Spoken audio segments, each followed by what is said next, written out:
인사드리겠습니다. 안녕하세요. 네, 올해 자주 뵙는 것 같죠? 네, 네, 저기 어느 자매님 이러다 빛가을 상무로 가시는 거 아니에요? 이렇게 하시는 분도 계시더라고요. 어제 우리 청년들과 이성교제와 연애 그리고 이제 결혼 준비까지 같이 이렇게 살펴보았습니다. 저희 교회에서 청년들하고 이렇게 이 주제를 하다 보면 청년들 사이에서 부탁 아닌 부탁을 좀 해요. 첫째는 기회가 있으면 다른 교회에서 좀 하시면 좋겠다.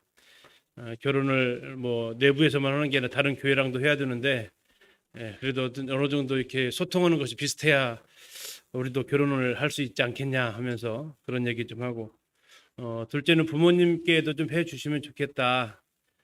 부모님은 말이 안 통한다.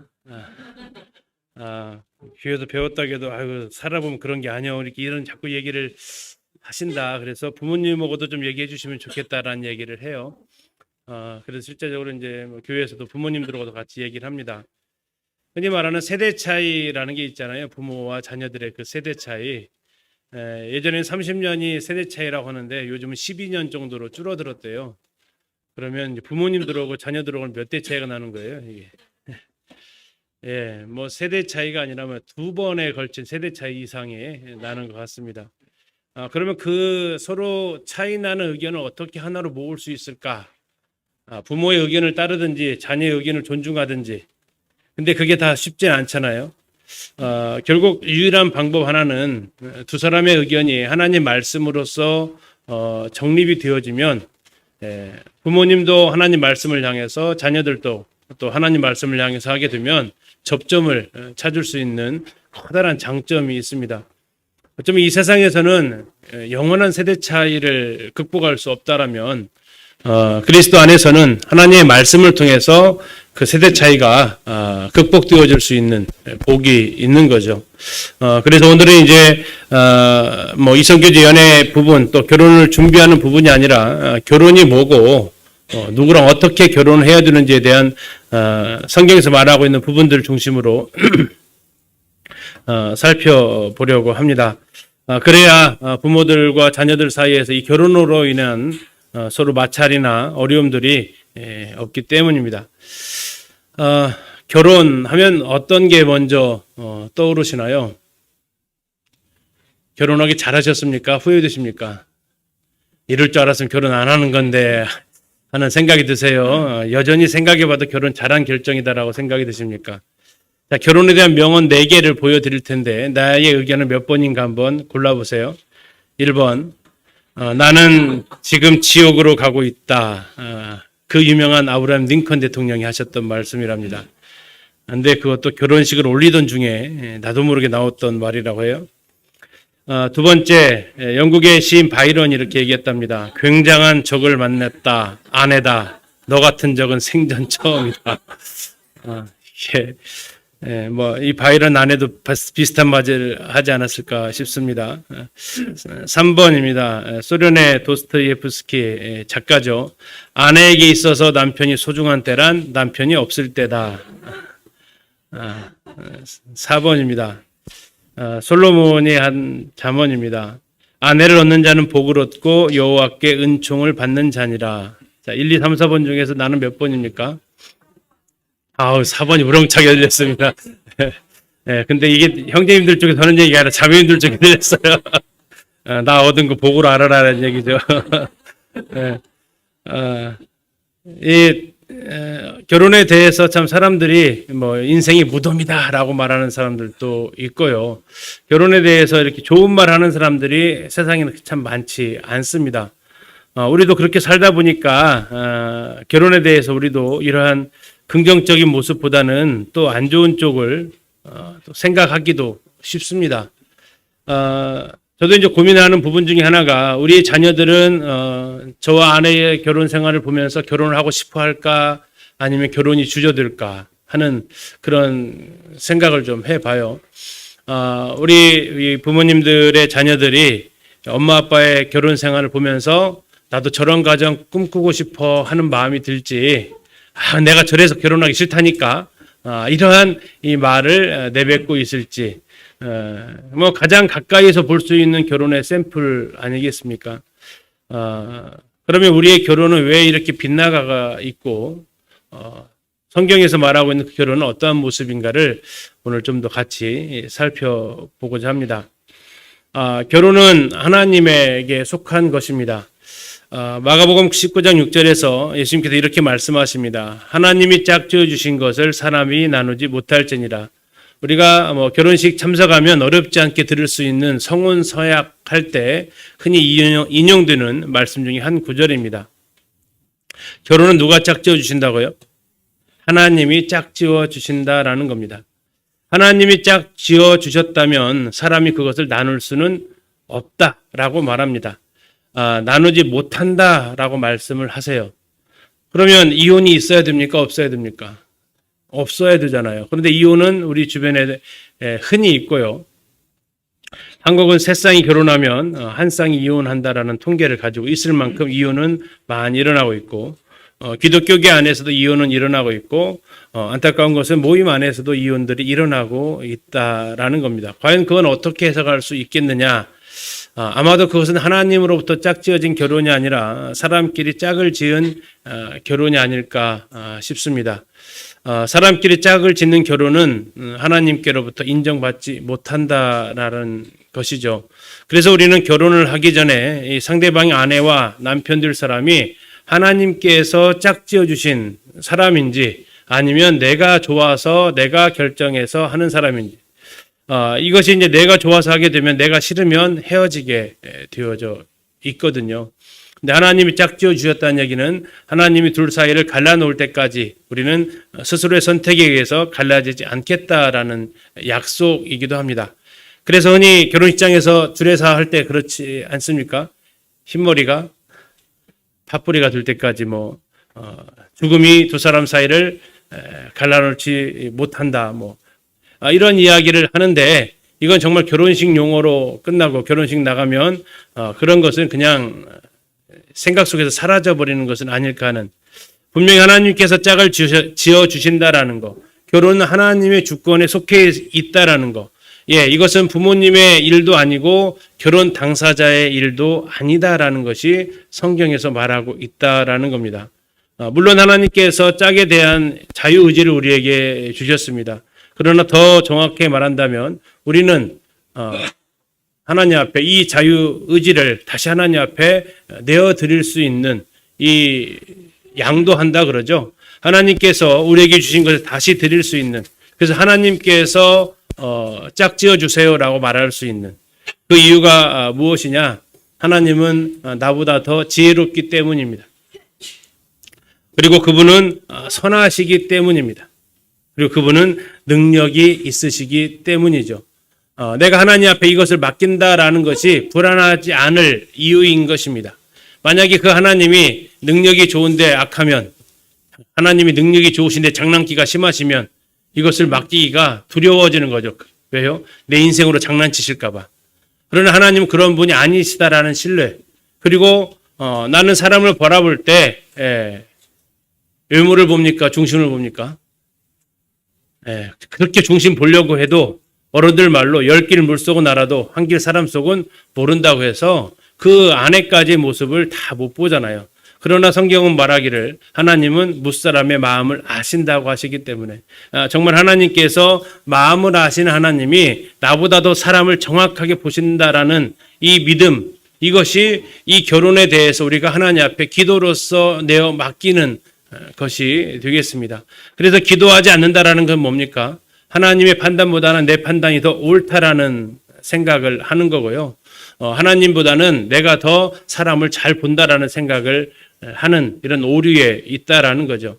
그래서 우리가 하나님 앞에서 이 주권이 하나님께 있다라면 부모들도 청년 당사자들도 하나님 앞에 기도로서 하나님께서 짝지어 주신 배필을 만날 수 있게 해달라고 기도를 하는 것입니다. 아담은 어떻게 여자를 알아봤을까요? 혹자는 얘기합니다. 여자 하나밖에 없었으니까 알아보기 쉬웠다. 물론 맞죠. 그러나 그가 당신은 누구요? 라고 말하지 않았습니다. 뭐라고 얘기합니까? 내 뼈 중에 뼈고 내 살 중에 살이다라고 그가 얘기할 수 있었던 것은 여자 하나밖에 있어서가 아니고요. 예, 그가 하나님께서 자기에게로 인도해 주신 사람이라는 것을 알았다라는 거죠. 그래서 우리가 무슨 기도를 해야 돼요? 기도를 하라고는 하는데 무슨 기도를 해야 됩니까? 예, 하나님께서 나에게 보여주신 그 짝이 하나님께서 주신 짝인지 그렇지 않은지를 볼 수 있는 안목을 달라고 기도를 해야 되는 거죠. 하나님께서 나에게 보여주신 그 사람이 내 육신의 눈으로 봐가지고 거절하지 아니하고, 예, 하나님께서 보여주신 그 짝인지 아닌지를 하나님의 마음으로 내가 분별할 수 있게 해달라고 하나님이 짝 지으시는 결혼을 내가 하고 싶다라는 그런 마음으로 우리가 기도해 주시면 좋겠습니다. 부모님들도 당사자들도 마찬가지죠. 또 하나는 하나님께서 이 결혼을 매우 귀중하게 보고 있으시다라는 겁니다. 인류 역사의 시작이 결혼이었습니다. 창세기 2장에서 하나님께서 주례자가 되셨죠. 신랑 신부는 아담과 여자였습니다. 하나님께서 주례를 하셨고요. 거기에서 인류의 시작이 됩니다. 창세기의 시작이 첫째 날에 빛이 있으라 하시면서 시작이 되었지만 인류의 역사는 결혼부터 시작이 되어진 거죠. 그리고 성경의 제일 마지막 책이 계시록에서 인류 역사의 마지막도 결혼 이야기로 끝납니다. 거기에는 신랑 되신 그리스도와 신부 되는 교회의 어린 양의 혼인잔치를 통해서 인류의 모든 이 땅에서의 역사가 마무리가 되어지는 겁니다. 결국 성경은 결혼으로 시작해서 결혼으로 끝난다라는 거죠. 그리고 그 사이에 하나님께서는 이 결혼이라는 놀라운 비밀을 숨겨두시는데 그건 잠시 후에 다시 한번 살펴보도록 하겠습니다. 결혼은 어쩌면 모델하우스라는 거죠. 왜 모델하우스냐? 모델하우스는 건물 지어지면 어떻게 됩니까?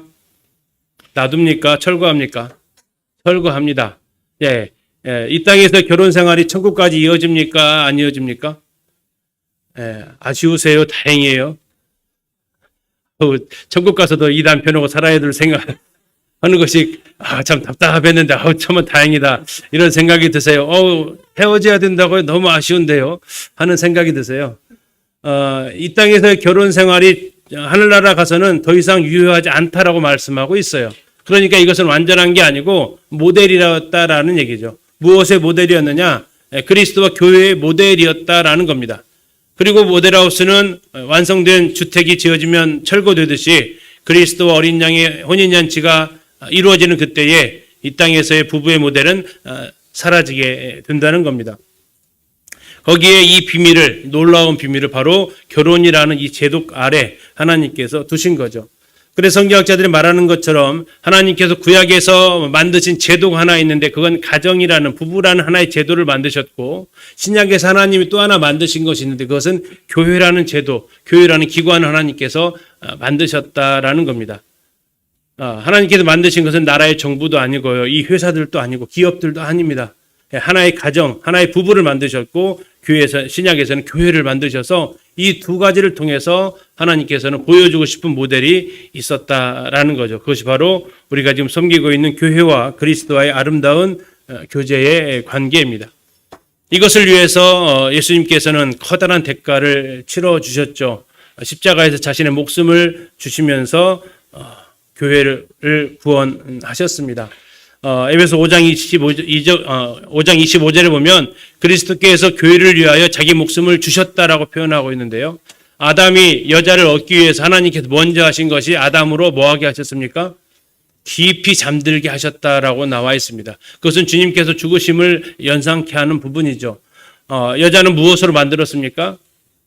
남자의 갈비뼈를 가지고 만들었습니다. 예수님께서 십자가에서 돌아가실 때 예수님의 죽음의 최후의 확인을 무엇을 가지고 합니까? 그 옆구리에 창을 찔러서 확인을 하게 되어지죠. 그래서 어쩌면 여자가 아담의 옆구리에서 나왔다면 교회는 그 그리스도의 옆구리에서 탄생했다라고 하는 겁니다. 왜 그 많은 뼈 중에서 옆구리뼈라고 갈비뼈라고 얘기합니까? 왜 머리뼈가 아니래요? 남자 지배하지 말라고요. 왜 발뼈가 아닙니까? 남자로 하여금 여자를 짓밟지 말라고요. 왜 갈비뼈입니까? 이게 가장 심장 가까이에서 심장을 보호하는 뼈잖아요. 사랑을 받고 보호를 받으면서 함께 온전해지기를 바라시는 하나님의 그 뜻이 거기에 담겨져 있는 진리가 숨겨져 있죠. 그러나 안타까운 것은 인류 역사가 이 결혼 제도로부터 실패하기 시작한다라는 것입니다. 창세기 4장에서 이 아담의 7대손 라멕에 대한 이야기가 나오는데 그때부터 일부 다처제가 실행이 되어지고 있고요. 창세기 6장에 가서는 하나님의 아들이 사람의 딸들의 아름다움을 보고 자기들이 원하는 자로 아내를 삼았다라는 이야기를 하면서 하나님의 아들과 사람의 딸들이 섞이는 일들이 벌어지게 됩니다. 그 사이에서 태어난 사람들이 누구냐면 네피림이 태어나죠. 영웅들이 태어납니다. 인간적으로 하나님을 대적하기에 적합한 사람들이 그 사이에서 태어나는 것이라고 성경은 이야기를 하고 있습니다. 이것이 계속해서 이어지고 있는 역사 속의 흐름입니다. 구약의 이스라엘 제국 또 남유다가 망했던 이유가 무엇으로 설명을 하고 있습니까? 바로 솔로몬이 도입한 일부 다처제가 가져오는 그들로 말미암아서 우상이 그 땅에 들어와지는 그 과정을 이야기하고 있습니다. 또 그들이 70년의 포로 생활을 마치고 다시 돌아왔을 때 그들이 다시 실패하는 이유가 뭡니까? 에스라 니에미에서 보게 되면 그들이 다시 이방 민족들과 함께 결혼하면서 하나님께서 이스라엘 백성을 심판하셨던 그 큰 죄악을 다시 범했다라고 이렇게 이야기를 하고 있습니다. 그리스도 안에서 주님 안에서 결혼을 하지 않는 일들이 바로 오늘날 또한 이런 구약의 실패의 모델을 따라가는 것들이 일어나고 있는 것이 또 안타까운 모습이기도 하죠. 자, 이러한 결혼이 파괴되어지는 모습이 우리 주변에는 어렵지 않게 보여지고 있습니다. 2019년 코로나 이전 통계를 살펴보면 1년에 혼인 건수가 23만 9천 건 정도 되고요. 줄어들고 있다는 얘기입니다. 7.2% 감소했고 이유는 11만 800건 정도인데 이유는 늘어나고 있다라는 거죠. 그러면 24만 건 정도가 결혼하고 11만 건 정도가 이혼하면 비율이 어떻게 되는 겁니까? 이제 세 쌍에서 한 쌍이 이혼한다는 말이 이미 넘어서 버렸습니다. 좀 재밌는 것은 작년에 그 이혼율을 통계를 봤더니 작년에는 이혼율이 한 8% 정도 줄었어요. 감사한 일인데요. 왜 줄었을까? 결혼을 잘 안 해가지고. 결혼율도 줄고 이혼율도 줄고 하는 일이 작년에는 한 9만 건 정도가 이혼을 했다고 합니다. 뭐 9만 건이라 하더라도 세 쌍 중에 한 쌍 이상이 이혼이 일어나고 있는 것이 안타까운 현실이죠. 제가 학교에서 아이들을 가르치고 있는데 저희 반에만 해도 저희 반 아이들이 23명인데요. 거기에 이제 그 한부모 가정이라고 하죠. 그 아이들이 3명 이상 이렇게 존재하고 있습니다. 그 아이들이 아직까지 2학년이라서 그냥 솔직한 대로 다 얘기해요. 선생님 이번 주에 저 엄마 만나러 가요. 이런 이야기를 와서 신나서 얘기를 해요. 한 달 만에 만나는 거예요. 하룻밤 잘 수 있어요. 이런 이야기를 하는데 어찌 마음이 아픈지 뭐 매일 만나는 게 엄마의 모습이야 되는데 한 달 이벤트로 만나는 게 그 아이들의 모습이죠. 이런 것들이 이제 참 안타까운 모습입니다. 두 번째는 혼의 성관계, 결혼 관계가 아닌 가운데서 일어나는 성관계에 대해서 굉장히 너그러워졌다라는 겁니다. 어제 청년들과 얘기했지만 결혼 전에 동거하는 거 일상화되어져 있습니다. 드라마에서 동거하는 거 나오면 경악스러우세요? 그냥 별로 충격이 안 되세요? 별로 충격 안 받으실 거요? 왜요? 이것은 특별한 상황이 아니고 일상적으로 일어나는 일이다라는 거죠. 또 우리나라는 낙태가 하는 것이 이제 불법이 아닙니다. 동물을 죽이시면 처벌받는데요. 뱃속에 있는 아기 떼는 것은요, 벌을 받지 않습니다. 사람의 목숨이 얼마나 이렇게 경시되어지고 있는지를 생각해 볼 수 있죠. 하나님은 사람의 목숨을 어디서부터 보십니까? 뱃속에서부터 보십니까? 아니면 출생한 이후부터 보십니까? 성경의 기록에 보면 모친이 죄악 중에 나를 잉태했다라고 얘기 나오면서 거기서부터가 하나님의 생명의 시작으로 본다고 하는데, 그러나 하나님을 떠난 인간은 그것은 생명이 아니다라고 얘기하면서 낙태가 분명히 살인죄인데 여기에 대해서 그들은 전혀 죄의식 자체를 가지고 있지 않다라는 겁니다. 우리나라 간통죄 없어졌습니다. 왜 없어졌습니까? 나라도 이 침실의 문화에 관여할 수 없다라는 이러한 태도를 취하고 있고요. 두 사람이 서로 동의하면, 성인 사이에서 동의하면 그것은 형사적으로 재판받지 않는다라는 겁니다. 민사적으로 서로 이제 손해배상 청구하고 이런 것은 가능하겠지만 형벌로 벌받지는 않는다라는 거죠. 참 죄를 죄로 여기지 않는 이런 일들이 우리 주변에서 일어나고 있다라는 겁니다. 세 번째는 동성애입니다. 이것도 뭐 어렵지 않게 들어보셨을 겁니다. LGBT 들어보셨나요? 레즈비언, 게이, 바이섹슈얼, 이게 이제 양성애자인데요. 남자하고도 성관계할 수 있고 여자하고도 성관계할 수 있는 사람이 B입니다. B. 다음에 트랜스젠더, 이건 뭐 들어보셨을 거고요. 연예인 중에도 있으니까. 자, 이런 것들부터 시작해서 광주에도 퀴어 축제 있습니까? 관심이 없으세요? 관심을 가지시는데 가서 보라는 게 아니고 하면 이걸 막으셔야 돼요. 막을 수 있을 때까지는. 왜요? 이게 우리 자녀들의 세대에 이게 이제 일상화 되어지게 되는 거죠. 퀴어라는 단어의 뜻이 원래 남자들이 하는 동성애를 가리키는 단어였어요. 그 단어의 뜻 자체가 이상한, 교상한이라는 뜻을 가지고 있어요. 퀴어 축제 한다는 얘기는 교상한 축제를 한다라는 거예요. 이것이 그들이 이제 이 단어를 쓰면서도 그 단어가 가지고 있는 이상한, 교상한이라는 단어에 대해서 그들은 저항감이 없어요. 그 단어의 뜻이 이상한, 교상한이라는 뜻을 가지고 있는데 사실은 이상한, 교상한 축제를 한다라는 거예요. 왜? 그런 모습도 우리를 받아들여라라는 거죠. 이것이 이제 퀴어 축제가 하면서 성소수자를 가리키는 통칭어가 되어져 버린 것이 바로 이 퀴어 축제라는 단어가 된 겁니다. 더 이상 이것에 대해서 시비 걸지 말라라는 것이, 계속해서 이것을 법제화하려는 시도가 지금도 국회의원들 법에 지금 계류되어져 있습니다. 한국 기독교가 여기에 대해서 계속 반대의 목소리를 내고 있기 때문에 그들이 선거 앞두고 이것을 법제화 시도를 잘 못하는 거지, 여론이 여기에 대해서 긍정적으로 돌아가는 그 순간 바로 법제화 시도가 이루어진다라는 거고요. 정말 무서운 것은 우리 청년들은 이 동성애법에 대해서 상당히 호의적이라는 겁니다. 흔히 말하는 동성애법이라고 말하지 않고 차별금지법, 포괄적 차별금지법, 평등법 이런 걸로 옷을 입고 있습니다. 여기에 대해서 차별하는 것에 대해서 옳지 않다라고 일반 설문을 하게 되면 그들은 전부 다 여기에 대해서 동의를 하고 있어서 이들의 유권자가 이제 30대, 40대로 지금의 청년들이 30, 40대 되어질 때 정도 되면 불과 한 10여 년 정도입니다. 그러면 대부분의 여론 형성이 여기에 대해서 우호적으로 바뀔 거고요. 그러면 이 차별금지법은 통과가 되어질 것이고 이러한 설교는 더 이상 법정에 끌려갈 각오하지 않으면, 벌금 낼 각오하지 않으면 언급하기 어려운 세대가 되어질 것이고, 그런 세대가 지금 우리 여기 앉아있는 학생들, 청년들의 세대가 되어질 거라는 거죠. 네 번째는 성 역할의 혼란을 가져오고 있습니다.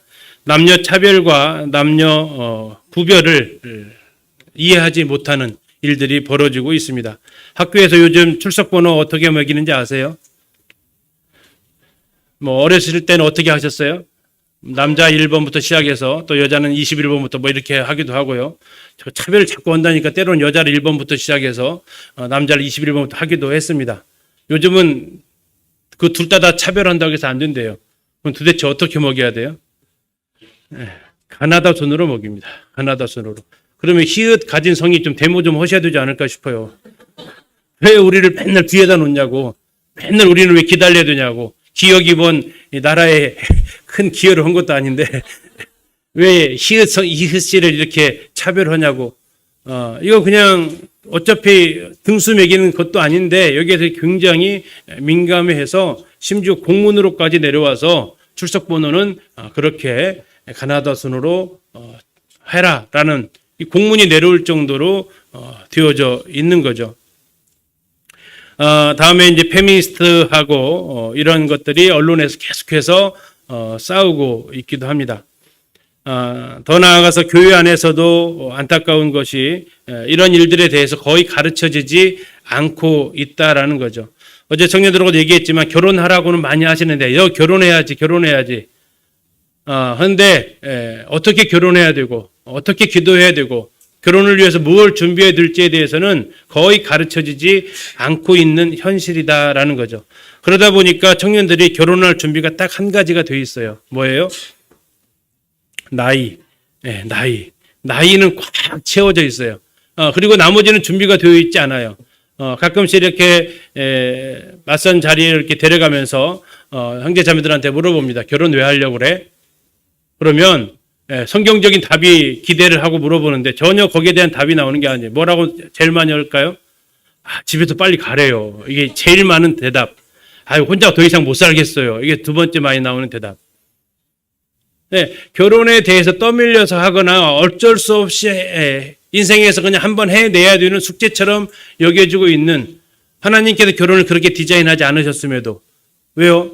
이것은 앞에서 가르치는 우리 형제님들 책임이죠. 장로들 책임이고 가르쳐지질 않았으니까. 그럼 왜 안 가르쳤을까요?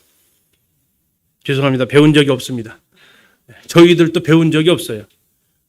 그러다 보니까 이 가르친다라는 것이 뭘 배워봤어야 가르치죠. 그래서 이런 것들에 대해서 이제 그러면 평생 그러면 놔둘 거냐? 그 고통을 우리 대해서 끊자라고 하면서 이런 것들에 대해서 이제 더 연구하고 살펴보면서 이런 기회를 갖고 있는 거죠. 그러나 많은 교회들이 여전히 여기에 대해서 들어본 적이 없이 결혼하는 커플들이 많이 있습니다. 가끔씩은 저희 교회 청년들하고 중매하는 커플들은 저희 교회에서 했던 이 이성교제 세미나를 링크를 보내주고 이거 한번 듣고 만들어 나오세요라고 이렇게 하기도 합니다.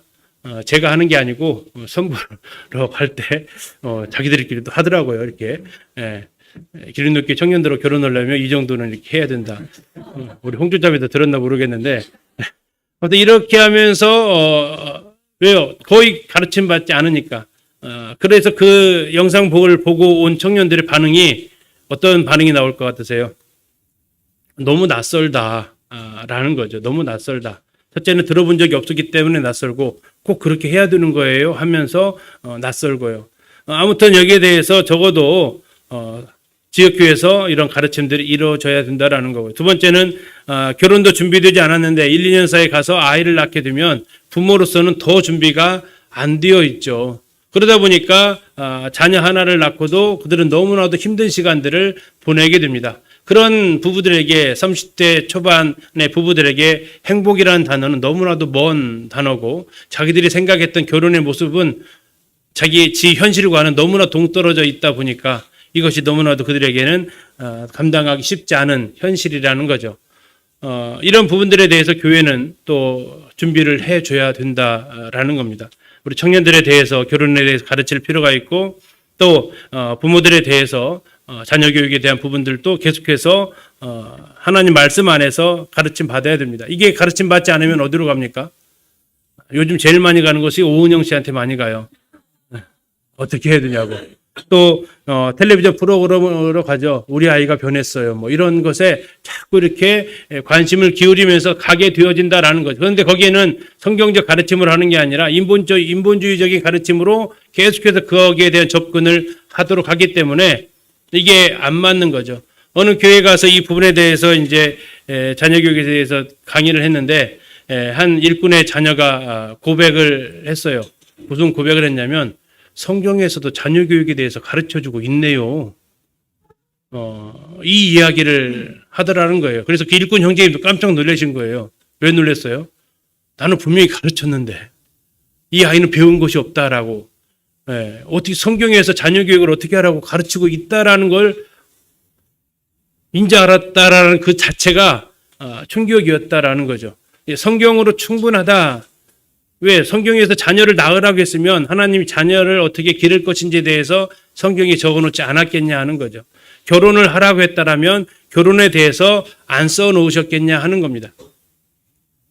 그래서 그런 부분들에 대해서 우리는 가르치고 또 배우기에 힘써야 될 부분이 되겠습니다. 여섯 번째는 권위가 상실되어져 버린 시대가 되어져 버렸습니다. 무슨 권위가 상실되어졌습니까? 국가 유정자들에 대한 권위가 상실되어져 버렸습니다.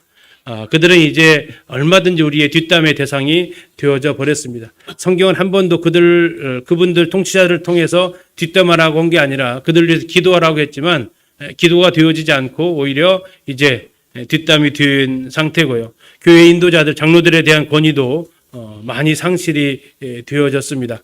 제가 가끔씩 비유를 드는데 의사 선생님 한마디의 말이 권위가 쓸까요? 장로들의 설교 한마디가 권위가 쓸까요? 대답 안 하시는 건 이유가 있을 것 같아요. 네. 한 번은 저희 교회에서 이렇게 갯벌 체험을 갔습니다. 아이들하고 신나게 조개를 잡고 왔어요. 아이들이 들떠서 막 가져간 그릇에다 이렇게 와가지고 처에 딱 타는데 그 중에 한 자매님이 이런 얘기를 했어요. 어제 뉴스 보니까 요즘 갯벌에서 나오는 거기에 충이 있대, 벌레가. 그 얘기를 한 번 하니까요. 무슨 일이 벌어졌을까요? 안 갖고 내린대요. 이 조개를 안 가지고 내리겠대요. 그 많은 걸 어떻게 해요? 그래서 저희 집으로 다 가져왔어요. 안 가져가겠대요. 열심히 잡았는데, 그러면서 이제 아내한테 한 얘기가 그거예요.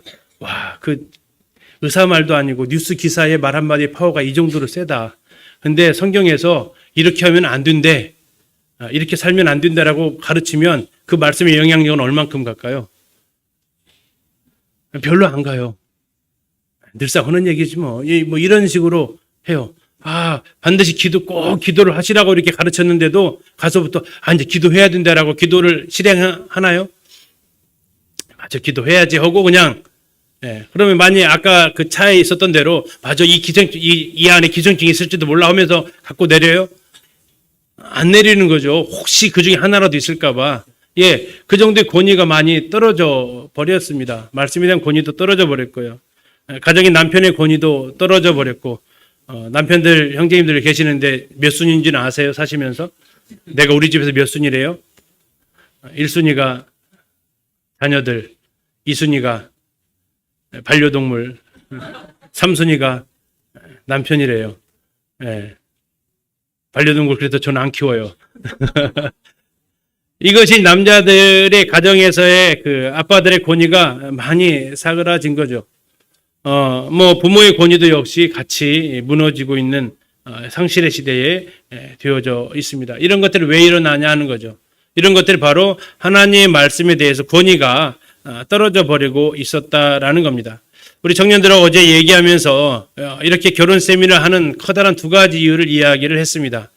첫 번째는 불신결혼을 하지 않아야 된다라는 성경의 분명한 가르침을 우리 청년들한테 사전에 교육하기 위함이다라는 겁니다.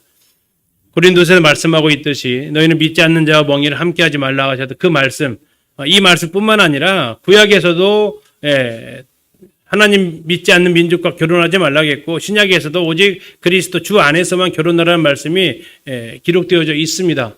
함께하지 말 것을 하나님께서 분명히 이것은 협조의 말이 아니고요. 명령입니다. 하지 말아라라는 거죠. 두 번째는 결혼을 귀하게 여기고 침소를 더럽히지 않게 하라는 또 하나의 명령입니다. 그래서 청년들에게 첫 번째는 불신결혼 금지라면 두 번째는 혼전순결을 지켜라라는 것이 이 결혼 세미를 하는 가장 큰 이유다라는 거죠. 그리고 가장 큰 이유이기도 하지만 이것은 출발점이고요. 이게 목표 지점은 아닙니다. 우리가 지향하는 것은 성경적인 결혼을 해서 성경적인 가정을 꾸리는 거지. 그러나 그것을 꾸리는 데 있어서 가장 큰 방해 요소가 저 두 가지이기 때문에 저 두 가지가 첫 단추를 깨는 거고, 그러나 첫 단추가 깨는 것이 굉장히 중요하지만 첫 단추만 꿰고 옷 입고 나가시는 분은 없다라는 거죠. 맞습니까? 오늘 옷 입으실 때 첫 단추만 깨고 오셨지는 않았을 거 아니에요. 첫 단추가 굉장히 중요한 게 이게 첫 단추입니다. 그러나 이 첫 단추를 시작해서 첫 단추를 잘 꿰야 마지막 단추까지 잘 채울 수 있는 거죠. 그래서 이 첫 단추를 잘 못 깨면 나머지 것들은 계속해서 혼란을 가져오게 되기 때문에 두 가지의 이 원칙, 이건 성경에서 하는 원칙입니다. 이건 교회 장로들의 일에 좀 바꾸거나 변경시킬 수 있는 요지는 아니다라는 겁니다. 장로들이 무슨 권위가 있어서 하나님 말씀을 수정합니까? 이거는 불가능한 영역이죠. 성경에는 분명하게 말씀하고 있다라는 겁니다. 그리스도인은 그리스도인들끼리 결혼해야 된다라는 사실. 그리고 그리스도인끼리라 하더라도 결혼 전에는 이 침소를 더럽히는 행동을 결코 해서는 안 된다라는 사실. 그러면 결혼 전에만 침소를 더럽히면 안 될까요? 결혼 후에는 괜찮아요? 더 안 되는 거죠. 결혼 후에도 당연히 이 침소를 더럽히는 행위는 해서는 안 된다라는 겁니다. 오직 부부관계 안에서만 같은 침대를 쓸 수 있다라는 겁니다. 이 두 가지는 성경에서 양보할 수 없는 진리고, 가끔씩 자녀들이 부모들 몰래 이런 일들을 실행하는 가운데서 부모들의 심령이 그러잖아요. 자녀들이 분명히 잘못된 것을 알겠는데 또 이 자녀들이 거기에 대해서 돌이킬 마음은 없고 눈물로워서 하소연을 하기도 하세요. 어떻게 안 될까요? 어떻게 안 될까요? 뭐라고 대답을 드릴 만한 게 없어요. 자매님, 이건 제가 허락하고 허락하지 말고 할 수 있는, 장로들이 허락하고 허용되고 할 수 있는 그 권한을 벗어나는 겁니다. 장로들이 누구라서 하나님의 말씀에서 금하고 있는 것을 예외 규정을 둬서 허락을 할 수 있습니까? 그렇다면 그는 더 이상 장로의 자격에 없는 거죠.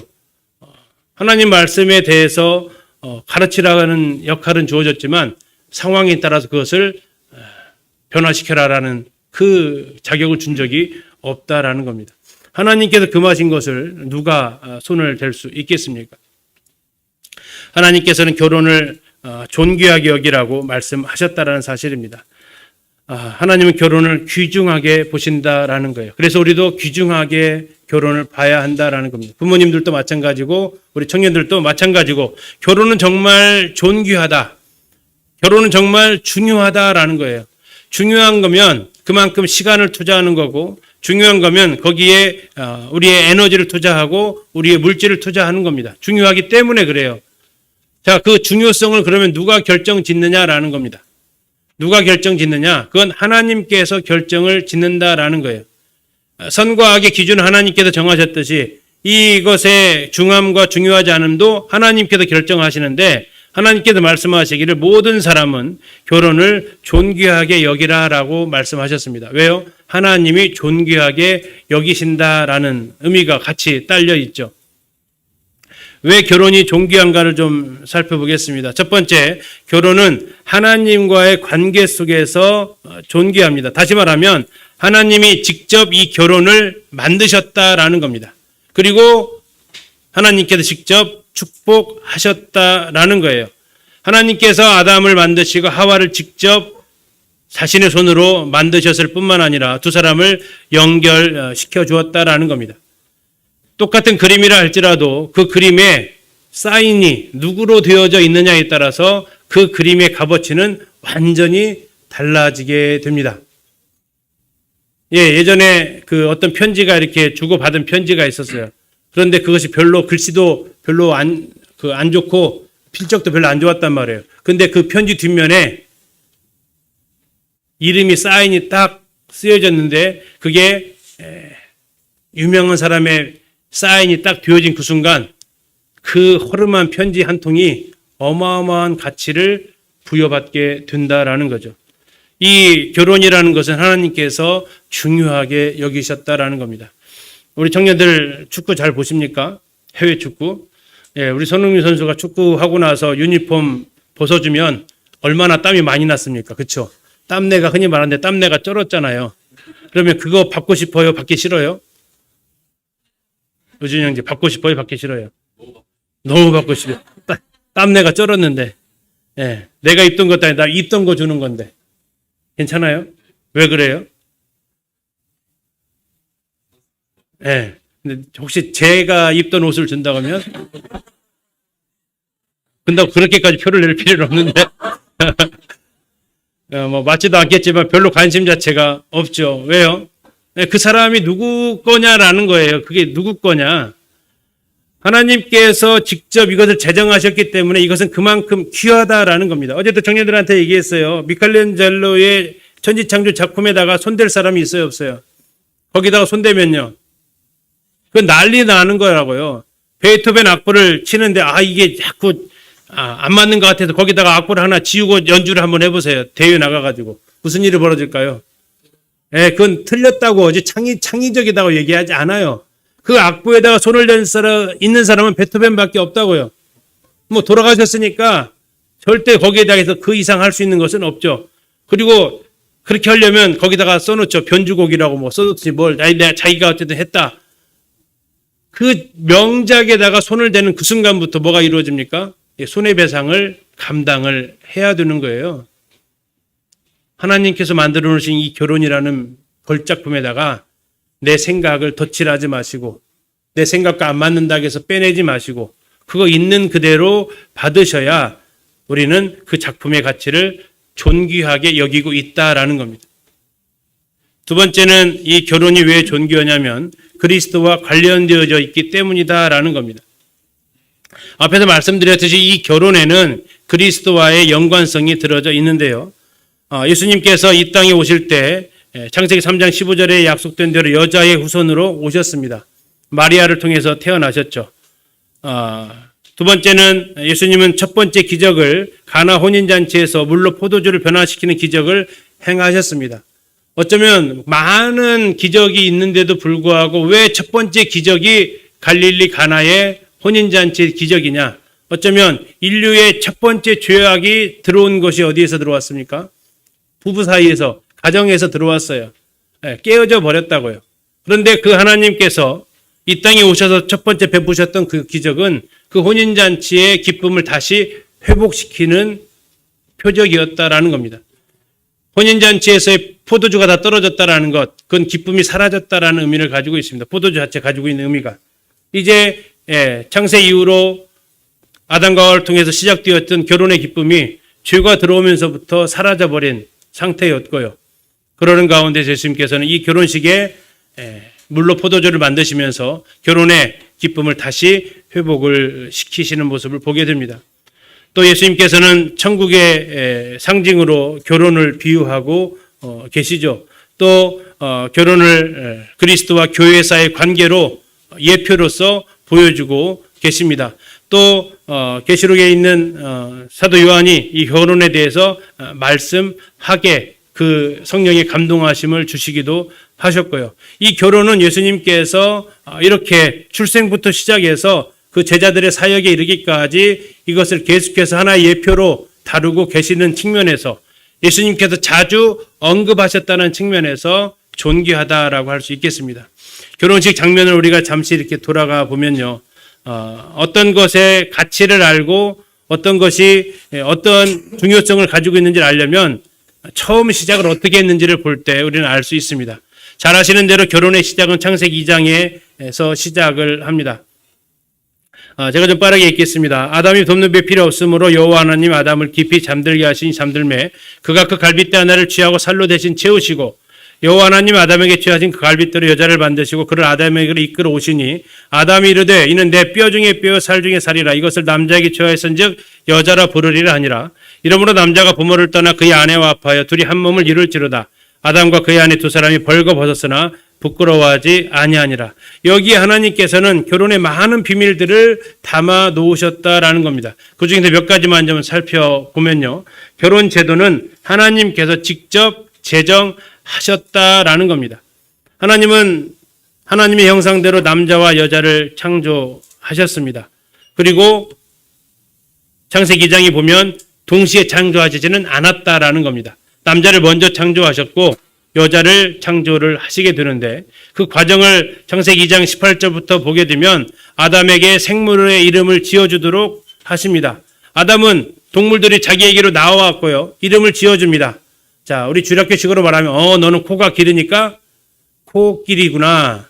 너는 목이 긴 걸 보니까 기린이구나. 너는 하품할 때 입이 큰 걸 보니까 하마구나. 이렇게 지었다라는 거죠. 뭐 히브리어는 그렇게 안 지었겠지만 아무튼 자, 이렇게 이름을 지어주다 보니까 그를 둘씩 오는데 다 짝을 지어서 와요. 거기서 그는 두 가지를 발견하게 됩니다. 뭘 발견합니까? 첫 번째, 나만 혼자네. 또 하나는요. 그렇다고 해서 저들 중에서 내 짝꿍으로 데려올 애는 하나도 없네.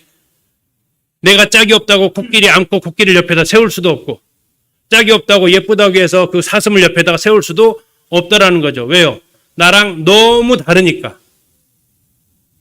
다 둘씩 다니는데 하나는 나밖에 없다라는 거고, 다 비슷비슷하게 생겼는데 내 옆에는 그들을 누구도 내 옆에 둘 수는 없다라는 사실을 발견하게 됩니다. 아담도 필요성을 인식했고 하나님도 그것을 보셨다라는 거죠. 그래서 하나님께서 어떻게 하셨다고요? 아담을 깊이 잠들게 하셨습니다. 그리고 거기에서 여자를 창조하시게 됩니다. 그래서 여자의 뜻이 뭐라고요? 남자에게서 나왔다라는 뜻을 가지고 있다라는 겁니다.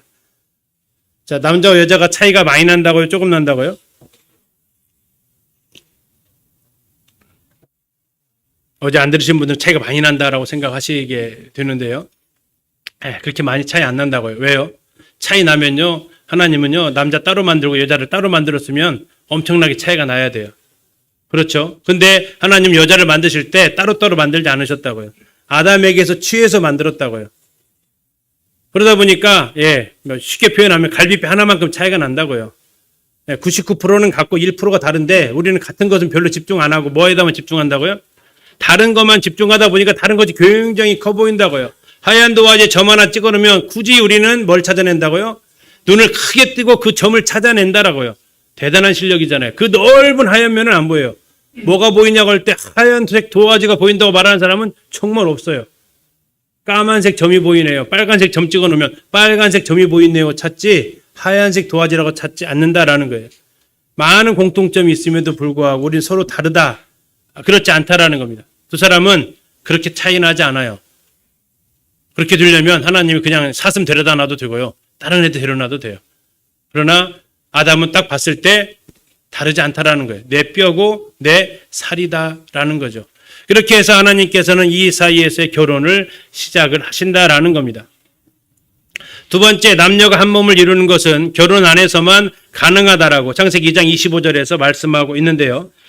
두 사람이 벌거벗었으나 뭐 하지 않았다고요? 부끄러워하지 않았다라는 겁니다. 이것이 하나님께서 두 사람 안에서만 벌거벗음이 가능하다라는 겁니다.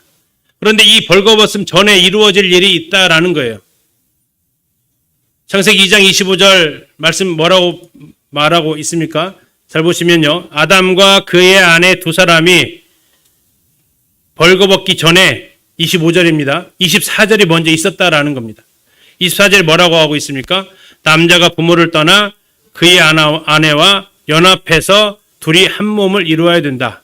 그리고 나서 벌거벗을 수 있다라는 것이 하나님께서 말씀하신 순서라는 겁니다. 벌거벗음은 연합이 된 사람, 부부가 된 사람 안에서만, 결혼관계 안에서만 가능하다라는 거고요. 결혼 밖에서 하는 모든 행동은 하나님이 다 음행이라고 하시고 간음했다라고 하신다라는 거죠. 그리고 하나님은 이 결혼의 증인이라고 잠언 19장 14절에서 말씀하고 계십니다. 이 남자와 여자, 아담과 여자의 결혼식에 누가 줄에 오셨다고요? 여러분 줄에 세울 때 아무나 세웁니까? 아닙니다. 두 사람이 동의할 수 있는 사람을 주례자로 세우듯이, 그리고 그 성혼 선언을 누가 하십니까? 주례자가 성혼 선언을 하는 거죠. 신랑 신부가 성혼 선언하지 않습니다. 그들은 약속을 하는 거고요. 그 약속을 듣고 성혼 선언하는 거죠. 여러분 우리나라 전통 혼례식이 있고 결혼식장에서 하는 흔히 말하는 서양식 결혼식이 있는데, 오늘은 대부분 뭐 서양식 결혼을 하잖아요. 그것들이 하나의 아름다운 교회의 성경적인 모델을 가지고 있죠. 제일 먼저 누구부터 입장합니까? 누구부터 입장해요? 레이디 퍼스트인데 왜 여자가 먼저 입장 안 합니까? 신랑 먼저 입장하는 것이 바로 예수님께서 먼저 입장하셨기 때문에 그래요. 예수님께서 지금 어디에 계세요? 하나님 우편에 먼저 입장을 하셨다고요. 자, 그 다음에 누가 입장합니까? 신부. 신부 혼자 갑니까? 누구랑 같이 갑니까? 아버지랑 같이 갑니다. 이 땅에서 우리는 누구의 손을 잡고 갑니까? 성령의 인도하심에 따라서 신랑께 인도함을 받는 거죠. 아버지가 어디까지 데리고 갑니까? 신랑 만날 때까지 데려갑니다. 자, 여기서 중요한 거, 예비 청년들, 신랑은 제자리에서 기다립니까? 앞으로 나와서 맞이합니까? 모르세요? 결혼식 가보셨잖아요. 많이 보는데 그거 아무 생각 없지 마시고, 신랑이 가만히 있다가 어서 오세요, 나 기다리고 있어요, 아니면은 신부가 저만 좋으면 앞으로 나가서 맞아요. 왜 나가서 맞아요? 장인어른한테 혼날까봐? 아니에요. 성경에서 그렇게 하니까요. 예수님께서 우리를 어디로 맞으러 오세요? 하나님 보좌에서 기다리시는 게 아니에요. 데살로니가서도 보면 어떻게 하신대요? 공중을 우리를 영접하러 오신대요. 신랑은 그 역할을 따라하는 거예요. 아무 생각 없이 아무것도 모르고 하는 행동인데 이거 성경에 나와 있는 모델이라고요. 자, 그러면 신부 아버지는 어떻게 해요? 전달해주고 같이 올라가요, 당산까지? 아니죠. 빨리 사라져야 돼요. 왜? 이제 주인공은 자기가 아니에요. 지금까지는 신부를 데려오는 것까지가 성령께서 하셨던 역사예요. 그리고 신랑에게 넘겨주는 순간 그분은 이제 자리에 착석을 하시게 되죠. 그리고 그 신랑 신부는 누구 앞에 서게 됩니까? 주례자 앞에 서게 됩니다. 하나님 앞에 서게 돼요. 거기에서 결혼식이 선포가 되어지는 거죠. 이것이 서양에서 기독교를 바탕으로 만들어 놓은 결혼의 예식의 모습이라는 거예요. 결혼식장 가서 생각하시라고요. 신랑 입장, 주님이 부활하셔서 승천하셨구나. 신부 입장, 교회가 성령 인도하심을 따라서 이제 휴거되어져서 올라가는구나. 신랑 내려오네. 그럼 무슨 생각하시라고요? 주님 우리를 데리러 오시겠구나. 그거 생각하시고요. 신랑 잘생겼다, 멋지다 이런 거 거기 너무 베끼지 마시고 그것을 우리는 계속 보면서 주님의 다시 오심을 다시 주님과 만나는 그 순간을 우리가 꿈꿔볼 수 있는 시간이 된다라고요. 잠깐 곁길로 갔는데 아무튼 이 결혼식에서의 하나님께서 우리의 증인이 되신다라는 겁니다. 그리고 부부관계 안에서만, 결혼관계 안에서만 두 사람은 성적인 행동을 할 수 있다라는 것을 하나님께서 정하셨다라는 겁니다. 세 번째로 결혼은 한 남자와 한 여자 사이에서만 이루어진다라고 얘기하고 있습니다. 요즘은 결혼을 질문을 할 때 결혼은 누구랑 합니까? 라고 말을 하는데요. 단계가 있답니다. 자, 1번 결혼은 누구랑 해야 됩니까? 제일 1단계 뭔지 아세요? 결혼은 사람끼리 해야 됩니다. 그게 1단계예요. 이상하지 않으세요? 그게 1단계 당연한 거 아닌가요? 근데 그게 1차 단계로 확답을 받아야 된대요. 요즘 사람 아닌 사람과 결혼식 하는 일들이 일어나고 있어요. 아세요? 있어요. 그럼 2단계 질문은 뭔지 아세요? 누구랑 결혼해야 됩니까? 2단계. 남자와 여자가 결혼해야 됩니다. 이게 2단계예요. 왜요? 요즘 동성 결혼을 많이 해가지고요. 남녀 간에 결혼하는 겁니다. 라고 하는. 그리고 이제 청년들한테, 그리스도인 청년들한테 3단계가 뭐냐면 형제 자매와 결혼해야 됩니다가 3단계라는 거예요. 우리는 생각하지도 못했던 1단계, 2단계가 이미 들어와져 있다라는 거예요. 주님께서는 그러나 결혼을 제정할 때부터 1, 2단계는 없었어요. 남자와 여자가 결혼한다는 것이 당연한 거지, 이거 물어봐야 될, 질문해야 될, 확인해야 될 사항이 아니었다라는 겁니다. 그런데 이것이 망쳐지면서 하나님이 만들어 놓으신 결혼에 자꾸 인간들이 덧칠해 가면서 남자와 여자의 결혼이 아니라 누구요? 사랑하는 사람과 결혼할 수 있다라는 걸로 바뀌었다라는 겁니다. 여러분 국어사전 아직은 안 바뀌었습니다. 결혼이라는 정의가 사랑하는 남녀 사이의 결합으로 되어져 있는데요. 어느 설금지법 아마도 통과되어지면 거기에서 두 글자가 사라질 겁니다. 남녀가 사라질 겁니다. 이건 분명히 제가 예언을 합니다. 그럼 뭐라고 국어사전이 써 있을 거라고요? 사랑하는 사람끼리. 남녀 구분 없어요. 사랑하는 사람이면 그가 남남이든지 여여든지 다 가능하다라는 거예요. 심지어는 유럽에서는 동물하고도 결혼식 하고요. 차하고 결혼식 하는 사진하고도 올리기도 합니다. 얼마나 해규망측한 일들이 일어나고 있는지. 성경은 분명하게 얘기하고 있는 겁니다. 남자와 여자만 결혼할 수 있다라는 거고. 말라기에 보면 남자들의 아주 그 결혼을 제도를 깨는 나쁜 행동이 바로 일부 다처제의 모습이죠.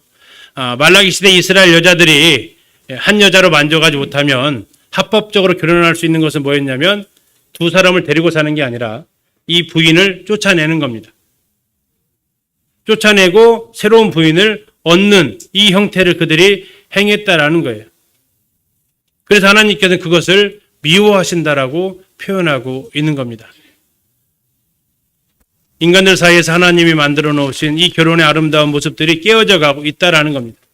성경은 결혼의 세 가지 연합을 이 창세기 2장에서 말해주고 있는데, 첫 번째가 이제 몸의 연합이고요.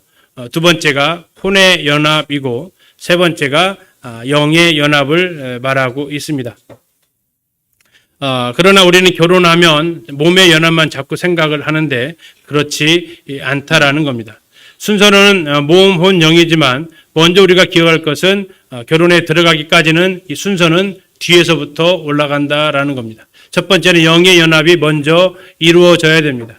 같이 그리스도인으로서 하나님의 영광을 위해 살고자 하는 두 사람이 같은 목적을 가지고 나아가게 되고, 그러다 보면 그들이 서로 친밀감을 느끼게 되고 정서적으로 소통하게 되고, 그러는 가운데서 결혼하게 되어져서 몸의 연합까지 이루어져 가는 거죠. 그러나 이 세상에서는 이 순서를 바꾸려는 그런 시도를 하고 있다라는 겁니다. 사탄의 전략은 가정의 해체에 있다라는 겁니다. 결혼은 세상에 세워진 하나님께서 만드신 최초의 인간 관계이고요. 모든 인간 관계의 출발점입니다. 그러면 이것을 건물을 무너뜨리려면 잘 생각해 보세요. 20층 건물을 무너뜨리려면 몇 층을 공격을 해야 20층 건물이 한 번에 무너집니까? 기초를 흔들어 버려야 됩니다. 기초. 1층도 아니고 기초를 흔들어 버려야 돼요. 건물만 보면 1층을 무너뜨리면 폭탄을 설치할 때 어디다가 설치해야 이게 건물 전체에 영향을 준다고요. 1층 지하에다가 설치를 해야 돼요. 20층에다가 설치하면요. 위에 것만 좀 날아가죠. 물론 영향은 좀 있겠지만. 그래서 사탄은 그 뿌리를 해체를 하려고 한다라는 겁니다. 가정을 파괴한다라는 건 부부관계를 파탄되게 한다라는 겁니다. 왜요? 이 관계에서부터 다른 관계로 다 나아가기 때문에. 그래서 사탄은 바로 가정을 해체하는데 첫 번째는 부부 사이에 이 관계를 해체하기 시작합니다. 두 가지 방법입니다. 하나는 결혼한 가정은 뭐하게 만들고요? 이혼하게 만든다라는 겁니다. 두 번째, 결혼 안 한 사람들은 결혼 안 하게 만든다라는 거예요. 이렇게 지금 이 모습은 부부 사이에 이별하는 한부모 가정들이 늘어나고 있는 현실입니다. 두 번째는 뭡니까? 결혼을 안 하는 결혼 포기 세대. 우리 청년들 몇 포 세대예요? 3포 세대라고 하면 연애 포기, 결혼 포기, 출산 포기라고 합니다. 없죠, 여기요? 여기다가 이제 좀 더 많아지면 M포 세대라고도 하죠. 더 많은 걸 포기를 합니다. 결혼을 포기하는 이유가 뭘까요? 결혼을 안 하려는 이유가 뭘까요? 결혼이 늦어지는 이유가 뭘까요? 하나님의 영광을 위해서일까요?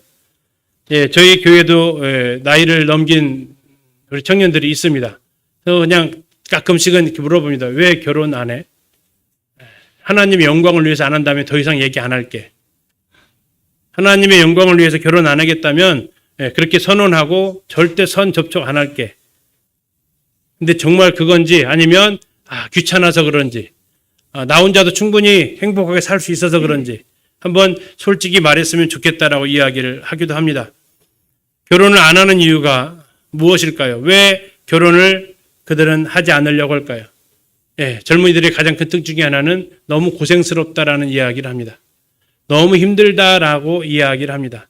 그리고 나 혼자서라도 얼마든지 자유롭게 나의 생을 살아갈 수 있다라고 이야기를 하는 거죠.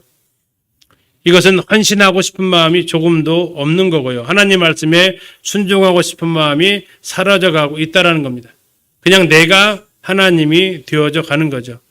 모임뿐만 아니라 이 나라 전체의 혼인 건수가 이렇게 줄어들어 가고 있습니다.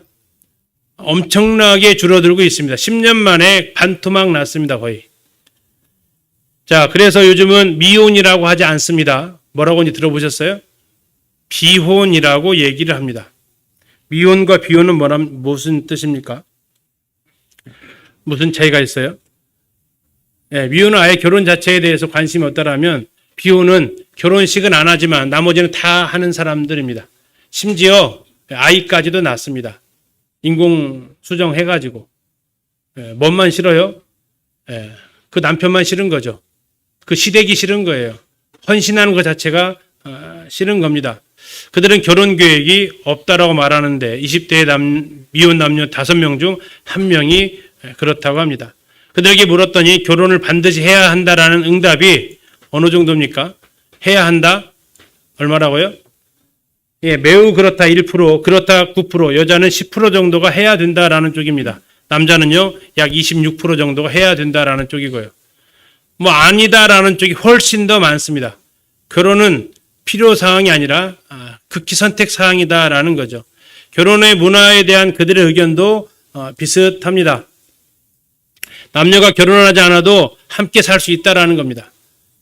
뭐 결혼하지 않고도 자녀를 가질 수 있다라고 생각하는 것이 10명 중에 3명이에요. 이것이 오늘날 현실의 모습이죠. 청년 세대가 결혼 자녀에 대한 생각이 보게 되면 결혼할 의향이 있다. 전체가 47%고요. 결혼할 의향이 없다가 있다는 약간 반반이 정도 되겠습니다. 출산은 더 많이 없다라고 이야기를 하면서 결혼과 출산이 나를 행복하게 해주지 않는다라고 세상은 점점 말해주고 있다라는 겁니다. 마무리하도록 하겠습니다. 결혼과 가정의 회복, 부부관계 회복, 또 결혼하는 비결, 이것은 부모 세대와 자녀 세대의 세대 차이가 아니고 성경에 우리가 돌아가야만 가능한 부분이 되겠습니다. 우리는 어떻게 결혼과 가정을 하나님의 영광과 우리를 위해서 하나님께서 제정해 놓으셨는지 이것으로 돌아가야 합니다. 결혼과 가정의 권위가 성경으로 돌아갈 때 우리의 회복의 첫걸음이 되어지고 이것은 부모와 자녀들 간의 세대 차이가 아닌 소통의 길로 나아갈 수 있고요. 교회가 하나님 말씀에 순종할 수 있는 길로 갈 수 있겠습니다. 오후 시간을 통해서는 하나님께서 왜 결혼을 하게 하셨는지, 결혼의 목적이 무엇인지에 대해서 좀 더 살펴보도록 하겠습니다. 그래서 하나님께서 기뻐하시는 결혼의 모습이 어떤 것인지를 같이 보도록 하겠습니다. 감사합니다.